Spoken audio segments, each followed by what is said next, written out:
Hello students, आप सबका स्वागत है मेरे educational channel educator of Delhi में। मेरा नाम मुकेश किरार है। एजुकेशनल वीडियो BLLB के आप देख पा रहे हैं मेरे चैनल एजुकेटर ऑफ दिल्ली में। बहुत टाइम बाद मैं एक नया वीडियो आपके बीच में लेके आया हूँ। काफ़ी मैं बिज़ी हो गया था, बीच में कुछ ऐसे फैमिली इंसिडेंसेस हो गए जिसकी वजह से मैं वीडियो नहीं बना पा रहा था। एक ट्रेजेडी हो गई थी मेरी फैमिली में, जिस ट्रेजेडी की वजह से मैं नई वीडियो आपके बीच में नहीं ला पाया और काफ़ी टाइम का ब्रेक हो गया। तो मैं अभी आज जो आपके बीच में लेक्चर लेके आ रहा हूँ वो है हमारा BLLB सेमेस्टर 4 का मॉडर्न इंडियन हिस्ट्री 2। तो इस लेक्चर को आज हम शुरू कर रहे हैं। ये सब्जेक्ट है जिसको हम फ्रेश आज शुरू कर रहे हैं, यूनिट 1 से शुरू करेंगे। लेकिन इस बार मैंने थोड़ा सा कॉन्सेप्ट जो है चेंज कर दिया है। पहले हम हमेशा जो है यूनिट 1 से शुरू करते हैं, लेकिन इस बार मैंने इस चीज़ को थोड़ा सा चेंज किया है। और चेंज ये किया है कि इस बार हम जो मॉडर्न इंडियन हिस्ट्री है उसको यूनिट वाइज ना करके हम उसको क्वेश्चन वाइज करेंगे।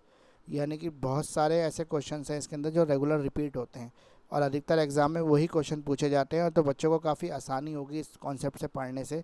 ये हुआ कि आपको अननेसेसरी पढ़ना नहीं पड़ेगा, आपको अननेसेसरी यूनिट वाइज पढ़ने की कोई ज़रूरत नहीं है। आपको खाली इंपॉर्टेंट क्वेश्चन जो हैं 15-20 इंपॉर्टेंट क्वेश्चन हैं, उसको अगर आप रट के चले जाएंगे तो पूरा पेपर आपका वहीं से कवर हो जाएगा। तो सेमेस्टर 4 में एक हम नया तरीका ट्राई कर रहे हैं। अगर आपको पसंद आए तो कमेंट बॉक्स में लिख के प्लीज़ मुझे बताएं कि आपको कैसा लगा ये मेथड, और इसी मेथड से हम आगे शुरू करें या अपने पुराने मेथड से ही करें जैसे हम यूनिट वाइज करते आए हैं पहले से। तो आइए शुरू करते हैं। मॉडर्न इंडियन हिस्ट्री है, मॉडर्न इंडियन हिस्ट्री 2 है ये। इसका जो इम्पोर्टेंट क्वेश्चन आज हम कवर कर रहे हैं वो 3 क्वेश्चन है। पहला है इसके अंदर, narrate the background of the quit India movement 1942। 1942 में जो क्विट इंडिया मूवमेंट शुरू किया था उसके पीछे क्या बैकग्राउंड था ये आपको बताना है। What were the causes leading to the quit India movement 1942। 1942 quit India movement शुरू करने के पीछे क्या कारण थे। व्हाट वर इट्स अचीवमेंट्स, इसके अचीवमेंट्स क्या थे। What were the factors responsible for the quit India movements, quit India movements के लिए क्या फैक्टर थे जो रिस्पॉन्सिबल थे। Explain its contribution to the Indian freedom movement, India के आज़ादी के आंदोलन में क्विट इंडिया मूवमेंट का क्या सहयोग रहा और ये कितना सफल रहा। तो आप सब देख रहे हैं। तो इनमें जितने भी क्वेश्चन हैं, यहाँ पे 3 क्वेश्चन जो मैंने आपके साथ यहाँ पे डिस्कस करने जा रहा हूँ, इन तीनों क्वेश्चन में एक चीज़ सेम है, सिमिलर है, और वो ये है क्विट इंडिया मूवमेंट। यानी कि ये क्विट इंडिया मूवमेंट से जुड़ा हुआ ही क्वेश्चन है जो मैं आपके बीच में आज कवर कर रहा हूँ। तो आइए शुरू करते हैं वीडियो को। The quit India movement 1942 also called the August Kranti, इसको अगस्त क्रांति के नाम से भी जाना जाता है इंडियन हिस्ट्री के अंदर, मॉडर्न इंडियन हिस्ट्री के अंदर। This movement was launch during the Bombay session of all India Congress committee by the Mahatma Gandhi on 8 अगस्त 1942। 8 अगस्त 1942 को महात्मा गांधी ने लॉन्च किया था इसको। इसका नाम था क्विट इंडिया मूवमेंट, भारत छोड़ो आंदोलन के नाम से ये जाना जाता है। काफ़ी फेमस आंदोलन है ये इंडिया की हिस्ट्री के अंदर। इस समय इंडियंस ने प्रण ले लिया था कि या तो हम मरेंगे या मार देंगे। मार देंगे का मतलब है कि या तो हम अपना स्वराज हासिल करके रहेंगे, आज़ादी हासिल करके रहेंगे, वरना हम मर जाएंगे। Mahatma Gandhi in the Gowalia Tank Maidan in Bombay, Bombay के अंदर एक मैदान था जिसका नाम था पहले गोवालिया टैंक मैदान, आजकल इसको अगस्त क्रांति मैदान के नाम से संबोधित किया जाता है, जाना जाता है। तो इस मैदान में खड़े होकर गांधी जी ने कांग्रेस के अधिवेशन के दौरान इसकी घोषणा की थी कि आज से हम शुरू कर रहे हैं quit India movement. It spread like the fire and the Britishers sent the Indian leaders overnight into the prison without any trial. ये इतना खतरनाक आंदोलन हुआ कि इसकी जैसे इस आंदोलन को गांधी जी ने मन से अनाउंस किया, उसी रात को इंडियन कांग्रेस के जितने बड़े बड़े लीडर थे सभी लीडरों को उठा के जेल में डाल दिया गया, क्योंकि ब्रिटिशर्स को पता था कि ये मूवमेंट अगर फैला तो उनके लिए नाक में दम कर देगा और वो उससे बचना चाहते थे। और उसको बचने का एक ही तरीका था कि इंडियन कांग्रेस के जो ब्रेन थे, यानी कि जो उसके दिमाग थे, उनको जेल में डाल दो। अगर इंडियन कांग्रेस का ब्रेन ही जेल में चला जाएगा तो क्या होगा, तो ये होगा कि उस आंदोलन को, उस मूवमेंट को कौन चलाएगा। लेकिन इंडियन कांग्रेस ही जो थे वो भी बड़े चालाक थे। उन्होंने, गांधी जी ने पहले ही बोल दिया अधिवेशन के अंदर कि ऐसा हो सकता है कि सारे बड़े बड़े लीडर जो है उनको जेल में डाल दिया जाए और आपको गाइड करने वाला कोई नहीं होगा। तो आज हम आपको पूरी पॉलिसी पहले ही अधिवेशन में बता के जा रहे हैं कि अगर कोई नहीं होगा तो आप सब जो है वो खुद ही इस आंदोलन को चलाने के सक्षम हैं, योग्य हैं, और आप हर एक बंदा इस आंदोलन को अपने आप चलाएगा। और चलाएगा कैसे, सिर्फ आपको एक चीज़ याद रखनी है कि आज से मैं आज़ाद हूँ। आपको सिर्फ इतना मानना है कि मैं आज़ाद हूँ, मेरे पर किसी अंग्रेज का कोई शासन नहीं है। और इतना मानने का तरीका ये है कि आप अपने खुद के स्वामी खुद हैं। तो हर इंडियंस ने इसके अंदर पार्टिसिपेट किया और ये मूवमेंट इतना सफल रहा कि ब्रिटिशर्स को देश को छोड़ना ही पड़ा और वो भारत छोड़ के चले गए। In his address Congress community, Gandhiji declared that immediate ending of the British rule in India is an urgent necessary for that every Indian should be prepared to do and die। यानी कि पहली बार गांधी जी ने कहा कि अब समय आ चुका है, अब हम बहुत अत्याचार अंग्रेज़ों के सह चुके हैं, अब हम और अत्याचार नहीं सहेंगे और अब भारत छोड़ना ही पड़ेगा अंग्रेज़ों को। हम मरेंगे, मार देंगे, लेकिन आज़ादी पाकर रहेंगे। हम मर जाएंगे लेकिन आज़ादी हमें चाहिए। यानी कि पहली बार अहिंसा के प्रेमी जो गांधी जी थे उन्होंने भी कहा कि कुछ भी किसी भी स्थिति तक जाना पड़े, अब अंग्रेज़ों को भारत छोड़ना ही पड़ेगा। बहुत हमने आपका अत्याचार सह लिया, लेकिन अब सहने की क्षमता जो है वो ख़त्म हो चुकी है। Gandhi ji declare that we shall either free India और die in the attempt of the famous slogan given by them, Bharat छोड़ो। गांधी जी ने डिक्लेयर कर दिया या तो हमें फ्री इंडिया चाहिए या हम मर जाएंगे, लेकिन हम आज़ादी को पाकर रहेंगे। उन्होंने इसके लिए एक स्लोगन भी दिया, वो था अंग्रेज़ों भारत छोड़ो।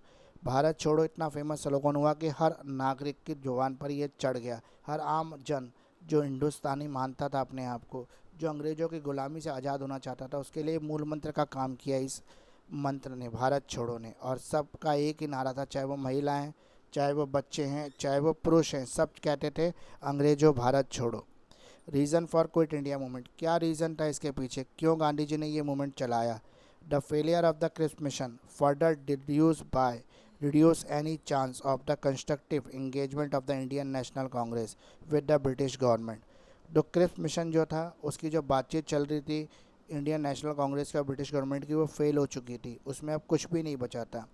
ये इसका पहला रीज़न था। दूसरा रीज़न था the Japanese were winning in the eastern corridor and Indians were to view that Japanese are attacking due to the presence of the British in India. Japanese जो थे वो ईस्टर्न पार्ट तक आ गए थे लड़ते लड़ते, और अब वो आगे बढ़ते जा रहे थे। उन्होंने नॉर्थ ईस्ट एरिया को कब्जा कर लिया था, साउथ ईस्ट एरिया को कब्जा कर लिया था, और ब्रिटिशर्स जो थे वो छोड़ के भाग गए उस एरिया को जहाँ पे जैपनीज़ आ गए। और जैपनीज़ ने जो था वहाँ के लोकल सिटीजन के ऊपर बहुत ज़्यादा अत्याचार करने शुरू कर दिए, जो ब्रिटिशर्स से ज़्यादा क्रूअल थे।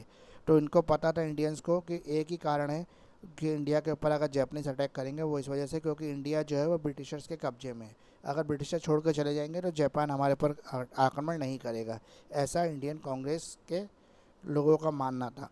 Slowly the colonies of the British in the Southeast Asia were falling to invading Japanese force and Britishers did not nothing to protect the masses there।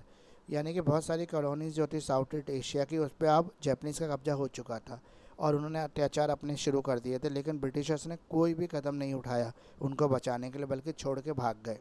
During the second world war the news of the Britain suffering reserve in the many parts of the world was inspiring the people to fight against the British rule, as they were confident that the Britishers were invincible। यानी कि उनको पता था कि इस समय जो है ब्रिटिशर्स काफ़ी अंडर प्रेशर हैं, वर्ल्ड वॉर चल रही है और वो उस समय इसमें पूरी तरह से अपने आप को झोंक चुके हैं। तो ब्रिटिशर्स की पावर अब कमज़ोर हो चुकी है और अगर हम इस समय फोर्सफुली कुछ करेंगे तो ज़रूर उसका प्रतिफल आएगा और हम देश आज़ाद करा पाएंगे। Also due to the World War II, people were remember under the pressure of the heavy prices of the commodity of the daily uses from export from the India were modified to meet the British requirement of the war and not the domestic requirement of the Indian people। यानी कि जब world war 2 चल रही थी, यहाँ पे जो commodities थी जो डेली यूज़ में काम आती, वो इंडिया से सारी एक्सपोर्ट होने लगी, ब्रिटेन जाने लगी, क्योंकि ब्रिटेन को और उसकी ब्रिटिश आर्मी को उसकी ज़रूरत थी और ब्रिटिश आर्मी के रिक्वायरमेंट को पूरा किया जा रहा था। उससे क्या हुआ कि इंडिया में जो लोकल प्रोडक्ट्स थे, जो डेली यूजेस की चीज़ें हैं, वो महंगी होती गई, उनके प्राइसेस मार्केट में चढ़ते गए, लेकिन इसकी चिंता उनको बिल्कुल नहीं थी। वो अपनी ब्रिटिश आर्मी और ब्रिटेन की ज़रूरतों को पूरा करने में लगे हुए थे, उनको इंडियन से कोई मतलब नहीं था। What instructions were given to the people. Indian national Congress के जो मेंबर्स थे, गांधी जी, जवाहरलाल नेहरू, और भी जो मेंबर्स थे, उन्होंने क्या इंस्ट्रक्शन दिए। उन्होंने इंस्ट्रक्शन दिए government servant to place their loyalty to the Indian national Congress and not to the British government. उन्होंने कहा कि जो सरकारी कर्मचारी हैं वो अपनी नौकरी ना छोड़ें, वो नौकरी में रहें लेकिन अपने आप को फ्री माने, वो ब्रिटेन का या ब्रिटिशर्स ऑफिसर्स का बिल्कुल भी कोई भी रूल और कोई भी कहना ना माने, वो अपने आप को इंडियन नेशनल कांग्रेस का एम्प्लॉय मान के काम करें। Rent to be paid only if the zamindar land owners are the anti Britishers, if they were British loyalist no rent to be given. उन्होंने कहा जो भी किसान लगान देते हैं वो केवल उनको लगान दें जो जमींदार अंग्रेज़ों के खिलाफ लड़ रहे हैं। वो ऐसे जमींदारों का लगान देने से बंद कर दें जो ब्रिटिशर्स की गुलामी करते हैं, उनके चाटुकार हैं, उनके चमचे हैं। Soldiers will not free of their colleagues and the people. Fire on the colleagues and the people. Soldiers को बोला गया, सिपाहियों को बोला गया कि अपने इंडियंस भाइयों के ऊपर, बहनों के ऊपर कभी भी गोली ना चलाएं, लेकिन उन्होंने ऐसा नहीं किया और काफ़ी आगे मैस्केयर हुआ था अंग्रेज़ों के कहने पर। Princely state rule will accept the authority of the people, will rule on their behalf and will be answerable to them. जो भी प्रिंसली स्टेट जो राज्य थे जिस पे राजा का अधिकार था, उनको बोला गया कि अब आप ब्रिटिशर्स का कहना मानना छोड़ दें और अपने आप को इंडिपेंडेंट स्टेट माने और अपने लोगों के भलाई के लिए काम करना शुरू कर दें। How the quit India movement proceed. Quit India movement कैसे चला। All major leader of the Indian national Congress movement arrested like the Mahatma Gandhi, Abdul Kalam Azad, Vallabh Bhai Pant etcetera were arrested on the 8 June 1942। 8 अगस्त 1942 को सबको जेल में डाल दिया गया जैसे ही उन्होंने क्विट इंडिया मूवमेंट की घोषणा की। लेकिन अदर लीडर जो थे जयप्रकाश नारायण, राम मनोहर लोहिया, अरुणा आसफ अली एक्सेट्रा, उन्होंने चार्ज ले लिया। कम से कम 1 लाख लोगों को जेल के पीछे डाल दिया गया, सलाखों के पीछे डाल दिया गया जो क्विट इंडिया मूवमेंट में पार्टिसिपेट कर रहे थे। Government adopted the most cruel from the crush the revolutions and there were masses. Government काफ़ी कड़ी हो गई उन इंडियंस के ऊपर जो इस मूवमेंट का हिस्सा थे। उनके ऊपर लाठी चार्ज किया गया, उनको मारा पीटा गया, उनके ऊपर गोलियां चलाई गई, बच्चों को भी नहीं छोड़ा गया, औरतों को भी नहीं छोड़ा गया। सबको अंग्रेज़ों ने खूब मारा, खूब अत्याचार किए, लेकिन फिर भी लोगों ने अपना हौसला नहीं छोड़ा और स्वतंत्र भारत के लिए लड़ाई लड़नी शुरू कर दी। More than 10,000 people died in the police firing. Indian national Congress was declare illegal organisation.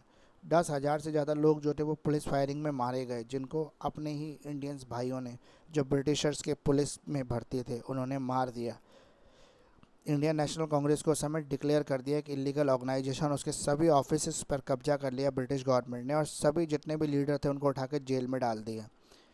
इसमें इम्पॉर्टेंट बात यह है कि गांधी जी को 1944 में रिलीज़ किया गया जेल से, लेकिन इसलिए नहीं रिलीज़ किया गया कि वो अपने भाइयों को लीड कर सके, बल्कि इसलिए रिलीज़ किया गया क्योंकि उनकी सेहत ख़राब हो गई थी और अंग्रेज़ों को ये पता था कि अगर गांधी जी को कुछ भी हो गया तो फिर इंडियंस को रोकना बहुत नामुमकिन हो जाएगा।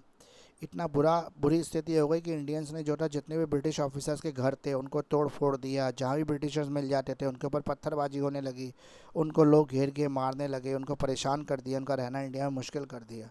तो अब ब्रिटिश गवर्नमेंट को पता लग गया था कि अब इंडिया में रहना इतना आसान नहीं है। Numerous incidences of the violence and the damage to the government property was there as the building were set fire, electricity lines were cut, communication and the transport lines were broken। यानी कि लोगों ने बिल्कुल हिंसा पर उतर आए। अब अहिंसा का सिद्धांत गांधी जी का सब भूल गए थे। लोगों ने अंग्रेज़ों के घरों को आग लगा दी, इलेक्ट्रिसिटी लाइनों को काट दिया, उनके जितने भी टेलीफोन के तार थे वो सब काट दिए, जितने पोस्ट ऑफिस थे उनमें आग लगा दी। यानी कि उन्होंने कम्युनिकेशन का हर साधन ख़त्म कर दिया। इसी समय में एक लेडी हुई थी उषा मेहता। उषा मेहता को ने एक रेडियो ब्रॉडकास्ट शुरू किया था। इस रेडियो स्टेशन के थ्रू जितने भी इंडियंस लीडर्स थे जो जेलों में थे उनसे मिलकर उनकी भाषण की रिकॉर्डिंग करके ये चलाई जाती थी।